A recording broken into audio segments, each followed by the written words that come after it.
Сезим Жуманазарова көңүл жубатчу беттеш өткөрүүдө. Эгерде бул беттеште Сезим Жуманазарова жеңишке жете турган болсо, анда ал коло медаль үчүн күрөш жүргүзүүгө мүмкүнчүлүккө ээ болот. Шри-Ланка өлкөсүнүкү ага атаандаш болууда. Өтө жакшы. Сезим Жуманазарова бул Мерим Жуманазарованын бир тууган сиңдиси экендигин белгилеп коелу. Кече күнү эки беттеш өткөрүп, алгачкы 81 финалдык баскычта атаандашын утуп алса, чейрек финалдык бөлүктө Тилекке каршы 1 упай айырмачылыгында утулуп калган болчу. Эми мына минтип көңүл жубатчу беттеш өткөрүүдө. Жеңиш каалайбыз албетте Сезим Жуманазаровага. Алгачкы 1 мүнөт артта калды. Азырынча активдүүлүк биз тарапта. Көк трико менен беттеш өткөрүп жаткан бул спортчу айым жана Сезим Жуманазарова азамат азырынча ортодогу калыс атаандашына эскертүү берди. Эркин күрөштө билебиз, эгерде алгачкы эскертүү бул өзеки эскертүү, андан соң 30 секундалык убакыт берилет. 30 секунданын ичинде ошол жаза эскертүү алган спортчу активдүү аракет кылыш керек. Эгерде активдүү аракет кылып натыйжалуу упай иштеп таппаса, атаандашына 1 упай берилет. Азырынча калыс чечим чыгара элек. Менимче 30 секундалык убакытты бериши керек. Азыр капталдагы калыстардан да уруксат сурап жаткан учуру жок. Ага чейин эки тараптан тең активдүү аракеттер болду. Мынакей пассивдүүлүктү көрсөт, тышкырык жагыргандан кийин, андан соң килемдин сыртына чыккандыгынан азыр эч кандай упай берилбейт. Бирок 30 секунда убакыт Сезим Жуманазарованын пайдасында. Жана Сезим Жуманазарова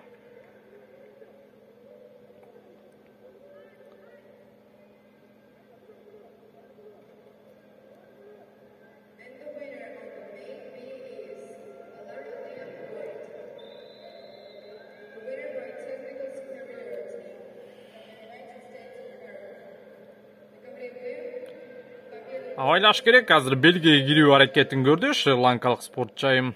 Бирок 30 секунд убакыты жыйынтыкталды. Сезим Жуманазаровага азыр 1 упай берилди. Мына таблоду дагы байкасаңыздар болот.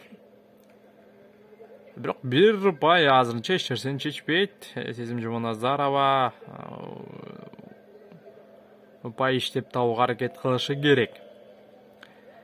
Себебинде ушундай эле беттеш улана турган болсо, экинчи бөлүктө тескерисинче Сезим Жуманазаровага эскертүү берип коет. Ойлаш керек.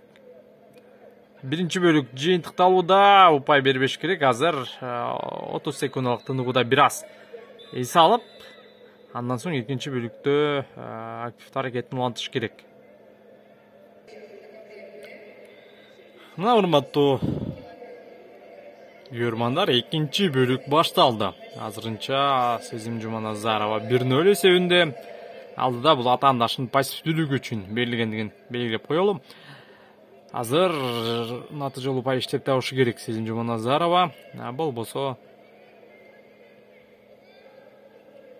калыс эми көк трикочон биздин балбанга эскертүү берип коюшу дагы толук ыктымал.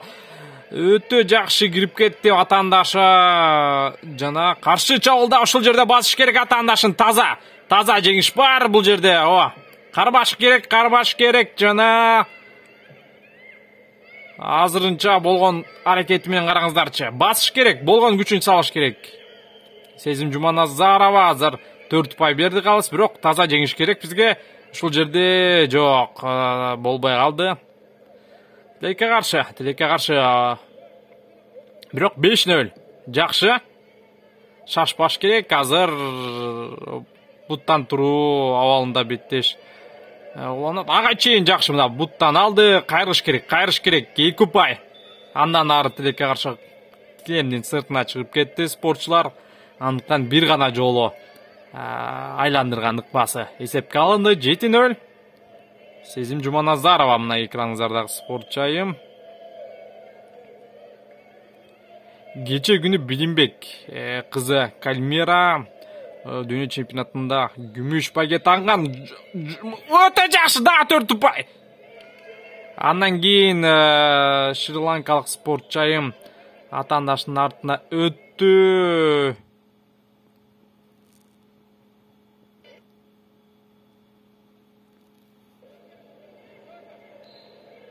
Он бир эки, бербеш керек.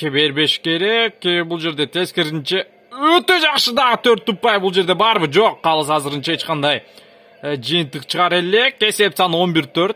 11-4.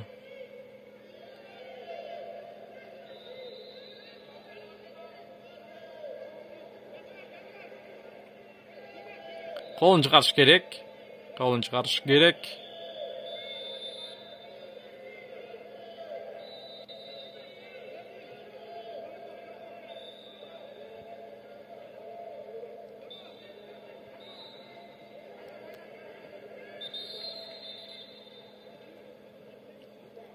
Өзек эскертүү. Азырынча шашылбастан бул беттешти аягына чыгарыш керек.